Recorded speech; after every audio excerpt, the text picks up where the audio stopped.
Thank you for your fellowship through this challenging journey of a long Sesshin. We couldn't do this alone. Why would we want to do this alone?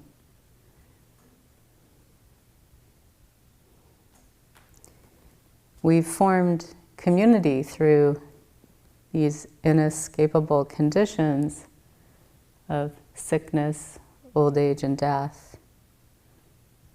We become intimately sealed together because we know that dukkha must be faced. These are deep points of connection. Really, how wonderful to have companions on the path.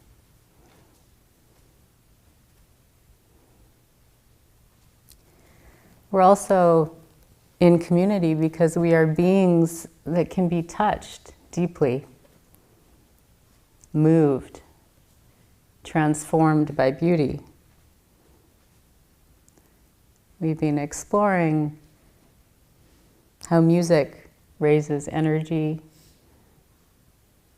how human creativity makes us feel alive. I think you've probably experienced that as Kosho and Soten offer their lives wholeheartedly here in the Zendo, how our lives are enriched.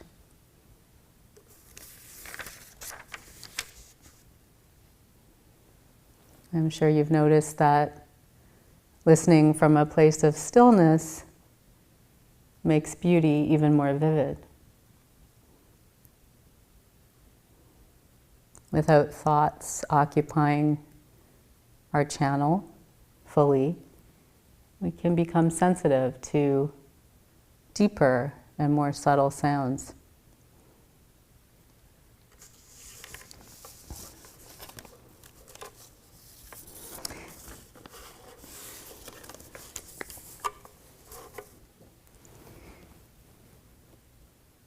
As we practice listening deeply, we begin to bear witness to ourselves and to others. You may have noticed more complex feelings arising. Maybe unexplainable sadness, strange pains in the body, maybe even great surges of joy. Energies you can't explain.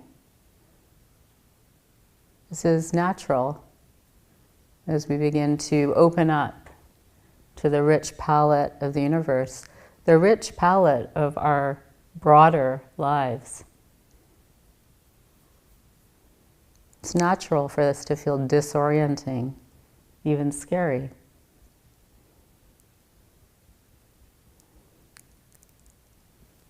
It's interesting to observe how deities that are associated with listening, how they're portrayed iconographically in different religious traditions. And what I find really striking is the similarity in open-handedness. This is a very common hand for listening. Palms facing out, ready to receive, to offer. It takes great courage to live with an open hand, especially when we've been trained to be closed-fisted. The movement's in, it's not out.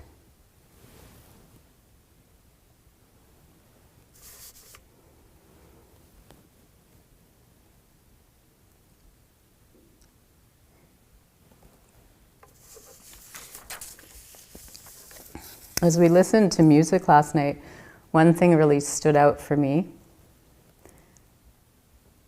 other than the beauty of the music. That was the moment of silence at the end of the piece. The potency of the moment as sound disappears. what's really vivid is that this silence is not a vacant and barren land. It's not bereft of music. When you listen deeply, you can hear the pregnant quality. There's a sense of fullness.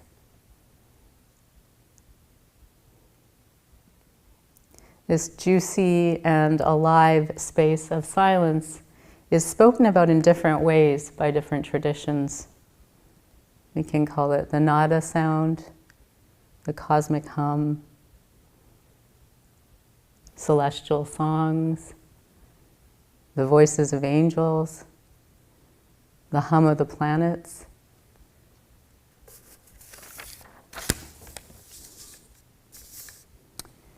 Humans throughout time have known that we don't live in a silent and sterile universe. We are buzzingly alive.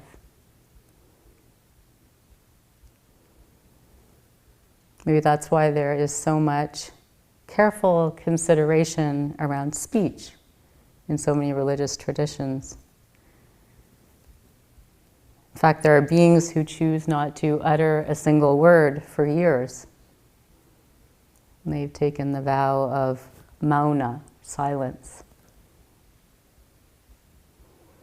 And the secular world may see them as socially maladjusted, unable to say anything interesting. But as spiritual practitioners, we may consider that they are involved in a deep listening practice. Perhaps they are awash in the subtle sounds of the universe, sensitive to the sounds of the more than human world. Shakyamuni, the Muni relates to this word, mauna, silence. He is a sage because he values silence. And the Dharma is filled with teachings that ask us to be careful with our speech.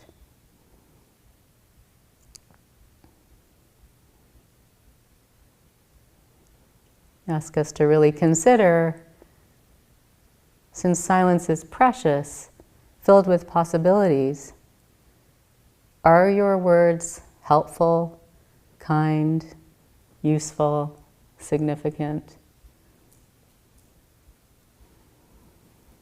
Of course, here's the inherent awkwardness of giving a Dharma talk. So please feel free to listen to these words as the arising of sound, akin to the sound of the rain or the birds just washing over you. The content is much less important than how you are experiencing it. The fact of the vibration, the fact that we are both feeling fully alive.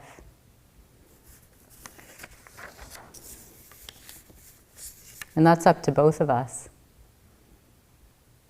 What's the level of our attention?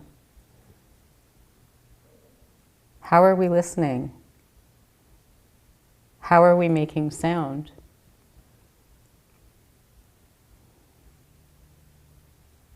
As we experience all the time, significant things are missed because our attention is elsewhere.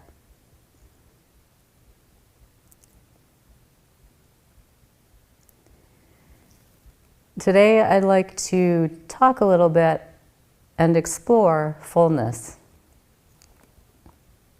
the potency that we can hear when the music ends, the buzzing and alive space from which sound appears and disappears.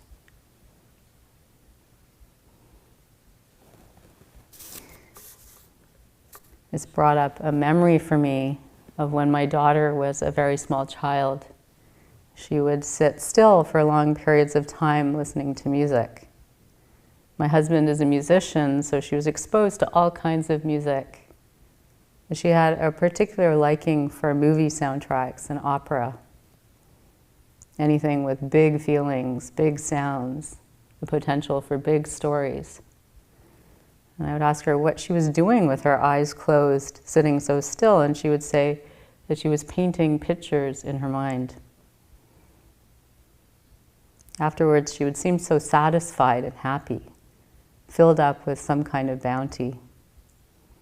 And I'd always wonder how she could have such an attraction to this epic, heroic music. At 3 years old, she didn't even know what heroic or epic was. And it made me realize that music is a pointer into the rich way that we are being touched by the universe. It is wonderful that we are beings that get touched. I think that this touched place is an important aspect to develop in our practice. To be touched, we have to be open, curious, not scared to feel. I'm saying this because I think we can sometimes mistake the instruction to let go as an instruction to wipe clean, become blank, erase, as if the goal of practice is to become an empty page, never affected. This view is reinforced by images that we give for awareness versus the thinking mind. The blank screen on which thoughts are projected, the sky without clouds or any formations, the silent, immovable mind. We often hear the instruction to come back to the raw experience of our senses without a narrative line. And of course, we all have benefited from this helpful instruction. We can see how we dilute the magnificence of our life through our storylines, how our storytelling mind gets in the way of the brilliance of what is actually happening right now. I'm sure we are all intimately familiar with this process. But let's not forget that our amazingly creative mind is also a source of wonder, a testament to the buzzing aliveness that is also our human experience. I hope you're taking some time to appreciate your great creative abilities as you sit this Sesshin. What kind of an artist are you? What kind of stories do you like to create? Do you like humor? Are you overly dramatic? Do you like the dark stuff? Sesshin gives us front row seats on this gift that we all have.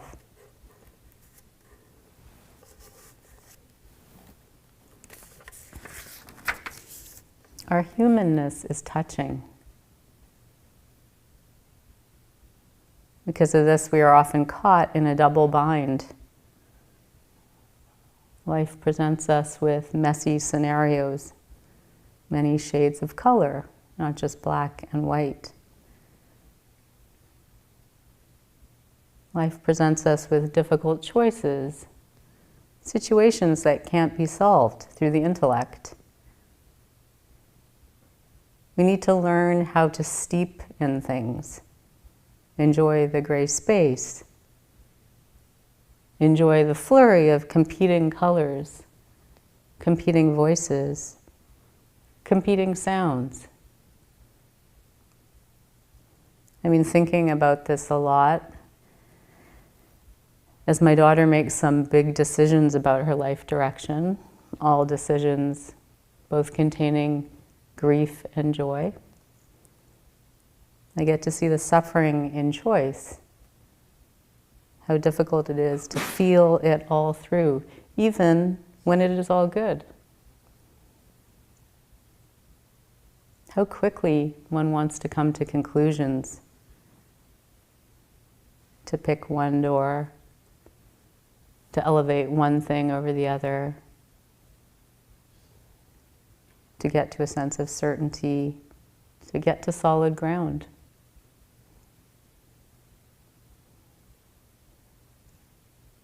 We may all be familiar with the famous koan from the Mumonkan, Case 5, Kyogen's man up a tree, person up a tree.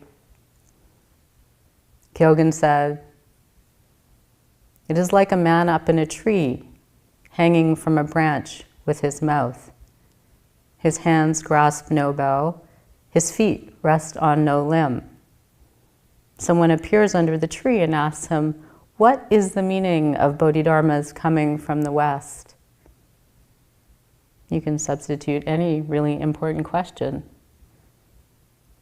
If he does not answer, he fails to respond to this wholehearted question. If he does answer, he will lose his life. What would you do in such a situation?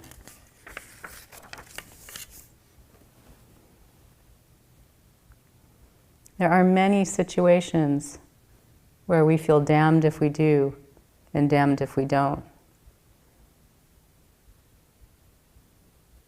We may just want to clamp our jaws down on that branch and pretend like paralysis is a viable option, but life continues to flow and demand a response.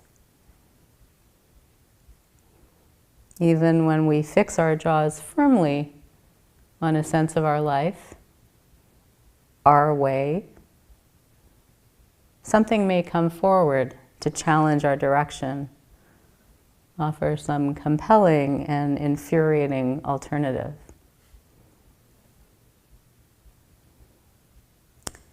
This is the same dilemma described in the famous text, the Bhagavad Gita.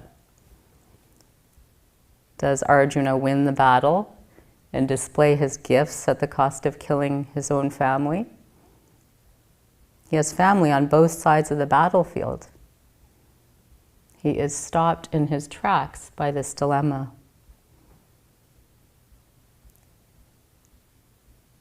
Everywhere we turn, we are filled with these impossible choices and the need for a response. This is the fabric of our juicy life. How do we act? And from what place do we act? What is the nature of being stuck? Are we even the ones making the choices? These are central questions of spiritual life.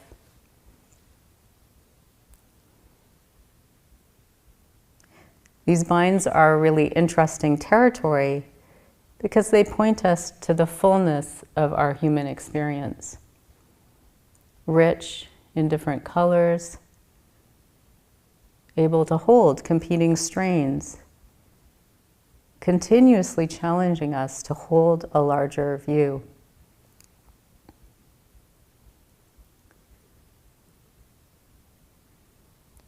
Spiritual work must include feeling into the full scope of who we are, feeling into the very bottom of things.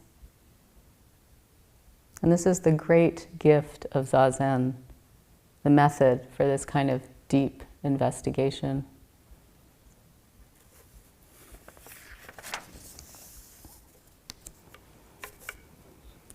Sometimes I like to think about the Dharma as teachings on hunger and being full. As the Buddha noted, we seem to have forgotten our fullness. We seem to be beings in a perpetual state of hunger and lack.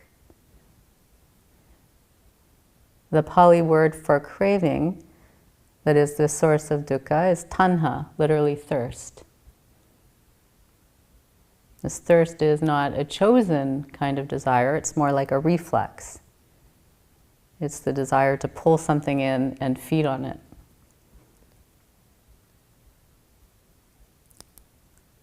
The desire that's never satisfied because it just shifts from one sense space to another, from one sound to another, from one emotional need to the next, from one achievement to another goal. And the Buddha related these to 3 channels. Regardless of its specific topics, it relates to these 3 channels. first being sense craving, kama, tanha, essentially craving for sensory pleasures, which also includes desire for and attachment to ideas and ideals, views, opinions, theories, conceptions, and beliefs. In the Buddhist teachings, thought is just another sensation.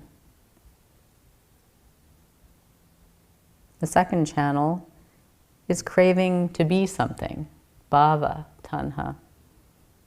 This includes craving to be solid and ongoing, to be a being that has a past and a future, craving to prevail and dominate over others. And the third channel is craving to be nothing, to disassociate from an experience, vibhava tanha, craving to not experience the world, which really is a wish to be separated from painful feelings. Sesshin is the perfect container for all three of these cravings to arise. And of course, some form of desire is essential for spiritual aspiration. We need desire to come to Sesshin, to stay at Sesshin. This desire to apply oneself to practice is called chanda. It's a psychological yes, a choice.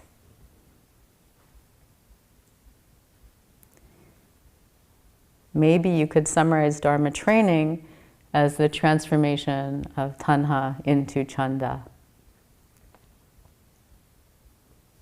We begin to guide volition, grab and hold on to the steering wheel, and travel with clarity towards a deeper sense of well-being. So we're not trying to get rid of desire. Instead, we're trying to transmute it, take it out of the shadow of gratification and need, and use its aspiration and vigor to bring us into light and clarity.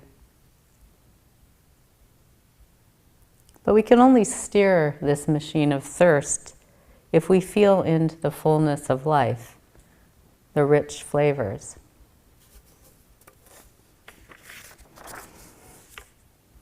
We need to recognize our satiated state.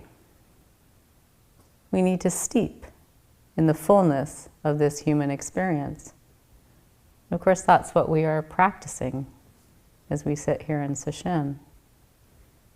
We practice feeling the totality of our human experience, not just the good stuff, the peaceful, the happy, the easy,